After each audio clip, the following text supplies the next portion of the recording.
আসসালামু আলাইকুম ভিউয়ার্স, সবাই কেমন আছেন? আশা করি ভালো আছেন।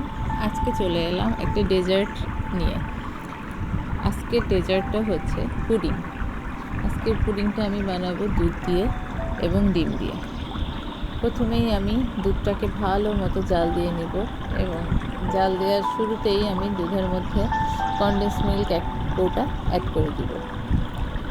কনডেন্স মিল্কটা দিলে দুধটা ঘন হবে, প্লাস আমার চিনি কম দেওয়া লাগবে। কনডেন্স মিল্ক অনেক মিষ্টি থাকে, তাই আমার এই পুডিংয়ে আমি কনডেন্স মিল্কটা অ্যাড করি সবসময়।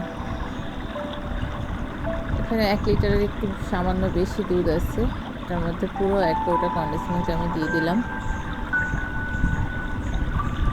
এবার ভালো করে নাড়তে হবে। এটা নাড়তে নাড়তে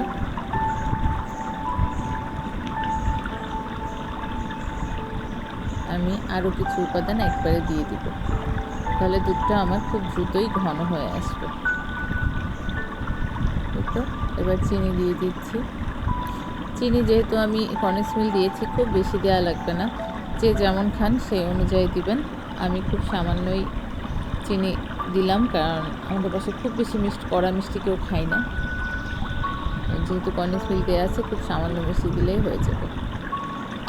এরপর কিছুটা পাউডার দুধ দিয়ে দিচ্ছি। আমার পাউডার দুধ সব কিছুর ভিতর দেওয়ার একটা অভ্যাস, আর লিকুইড দুধে পাউডার দুধ দিলে এটাও একটু ঘন করতে সহযোগিতা করে, তাই পাউডার দুধও দিয়ে দিলাম। এটা আমার দুধটা তাড়াতাড়ি ঘন হবে।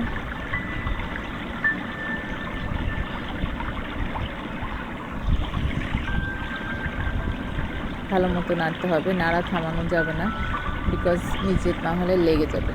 এটা আমি আলাদা চুলায় নাড়তে দিয়ে এখন আমি যেহেতু পুডিং বানাবো, পুডিংয়ের ক্যারামেলটা করে নেব। ক্যারামেল করতে যে পাত্রে পুডিং বসাবো সেই পাত্রের মধ্যে আমি কিছুটা চিনি দিয়ে হালকা একটু পানির ছিটা দিয়ে গরম করে নিলে ক্যারামেল হয়ে যাবে। এই তো দেখুন লালচে হয়ে আসছে, এটা অলমোস্ট হয়ে গেছে। খুব বেশি সময় লাগে না, জাল বেশি থাকাতে খুব তাড়াতাড়ি হয়ে গেছে। ক্যারামেল করার সময় চুলার জালটা একটু কম আঁচে রাখলেই ভালো, তাহলে আস্তে আস্তে হয়, নাহলে বেশি চকলেটি কালার হয়ে যায়। যেহেতু আমি দুটো পুডিং বানাবো, এই দুইটা পাত্রে নিচ্ছি।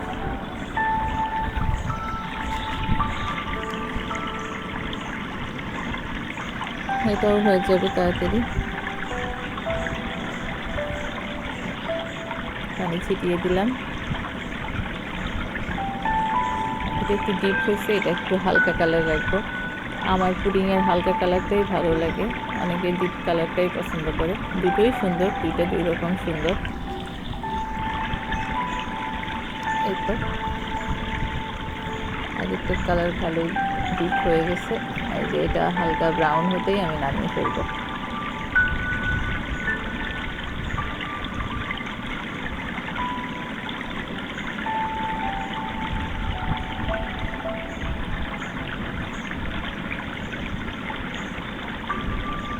এই তো এটা এখন নামিয়ে ফেললে এই দেখা যাচ্ছে হালকা একটা ব্রাউন ব্রাউন ভাব চলে এসেছে। এখন নামিয়ে ফেললাম, চুলা অফ করে দিলাম। এদিকে ডিমগুলো নিয়ে নিচ্ছি। ওপাশে আমার দুধ জাল হচ্ছে আর নাড়া হচ্ছে। এখন আমি ডিমটা ফেটিয়ে নিব। ডিমটা এক্ষেত্রে খুব ভালো মতো ফেটাতে হবে। ডিমের মধ্যে কোনো শক্ত অংশ থাকলে পুডিং দুধের সাথে মিশবে না এবং পুডিংটা ভালো মতো বসবে না, পুডিংয়ের ভিতরে দানা দানা থাকবে। সেজন্য ডিমটাকে আমাদের খুব ভালো মতো ফেটাতে হবে। এদিকে দুধ জাল দেওয়া হয়ে গেছিলো, এটা ঠান্ডা করা হয়েছে। এই ঠান্ডা দুধের মধ্যে দুধটা দেখা যাচ্ছে প্রচণ্ড ঘন হয়েছে, যেহেতু দুধ, পাউডার দুধ, আবার কনডেন্স মিল্ক সব একসাথে দেওয়া হয়েছিল, তো এই জন্য এটা বেশ ঘন হয়েছে। পুডিংয়ের দুধ ঘন হলে পুডিং তত মজা হয়। দুধটা এবার খুব ভালো মতো ঠান্ডা হলে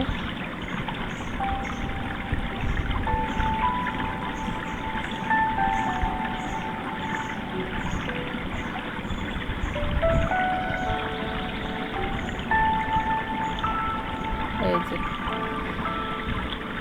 এখন ফেটানো ডিমটা ভালো মতো মিশিয়ে দেব। এটাও খুব ভালো মতো মেশাতে হবে, না হলে পুডিংয়ের কালারও সুন্দর হবে না, পুডিংও ভালো মতো হবে না। এটাই যে আমি হ্যান্ড মিক্সার দিয়ে খুব ভালো মতো মিশিয়ে দিব। আর দুধটা গরম অবস্থায় দিলে ডিমটা কিন্তু জমাট বেঁধে যাবে, সেজন্য দুধটাকে আগে শিওর করতে হবে যে খুব ভালো মতো ঠান্ডা হয়েছে কিনা। এই তো এখন দুধের কালারটাই চেঞ্জ হয়ে গেছে, একদম হলুদ হলুদ একটা ভাব চলে আসছে, ডিম আর দুধ মিলেমিশে একাকার। আমার এক বাটিতে ঢাললাম পুডিংটা। এবার আমি প্রেসার কুকারে দিব। প্রেসার কুকারে সামান্য পানি দিয়ে এটার উপরে একটা বসানোর মতো জায়গা করে দিলাম। এখন বাটিটা ঢাকনা দিয়ে ঢেকে প্রেসার কুকারটা আটকিয়ে দেব।